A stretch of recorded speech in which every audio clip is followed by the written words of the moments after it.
So we're living in a time of environmental awareness where cutting carbon is, of course, something the Prime Minister is talking about a lot, as are many of the Western world leaders. But of course, there are two parts to this equation. One, of course, is reducing output. The other is consumption. And what consumes carbon? Well, of course, I was going to say they're all around you, but I'll come to that in a moment. Of course, it's trees that absorb carbon dioxide. Now, this time last year, in the run-up to the general election, I said, why don't we do something really positive, rather than closing down our refineries, our chemical works? Why don't we start planting trees in this country in a really big way? Interestingly, within days of having said that, Labour, the Conservatives and the Lib Dems all launched a bidding war for who could plant the most trees if they were in government. Now, one of the organisations that I have given money to, because it might surprise you, but I am genuinely an environmentalist, one of the organisations I have given money to in the past was the Woodland Trust, and they purchased these areas of woodland here in the North Downs in Kent. They purchased them about 20 years ago, and they've been delightful places to walk and go through. What we're currently witnessing is the devastation of the woodland.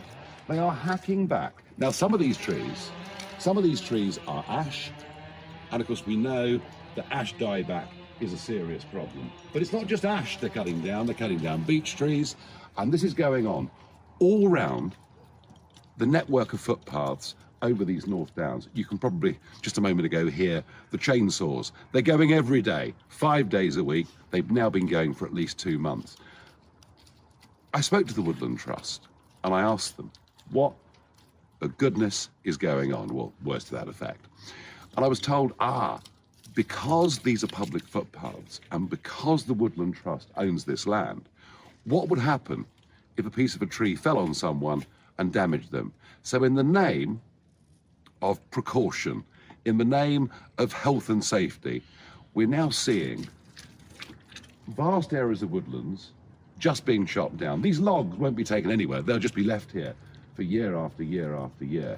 And I really sort of ask myself, when I give money to organisations that I think, and in this case the Woodland Trust, are here to maintain and indeed to help grow new forests, and yet what I see in this crackpot health and safety culture is them hacking back woods all over the North Downs. I tell you what, unless I get a better explanation than I've had, they're not going to get any more money from me.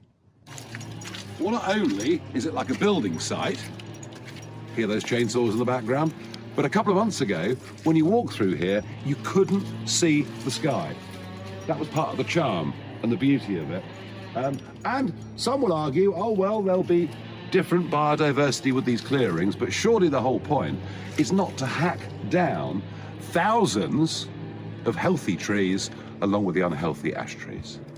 What I've seen here will be happening at every Woodland Trust property all over the United Kingdom. And yes, it is all being done in the name of health and safety. Well, it seems to me that if you go for a walk in a wood on a windy day, you're going to have to expect a few bits of tree to come down. I just think this is absolute wanton vandalism, eco-vandalism. I think it's appalling. If you are a supporter of the Woodland Trust, then join me in telling them to stop this madness. We will make America great again.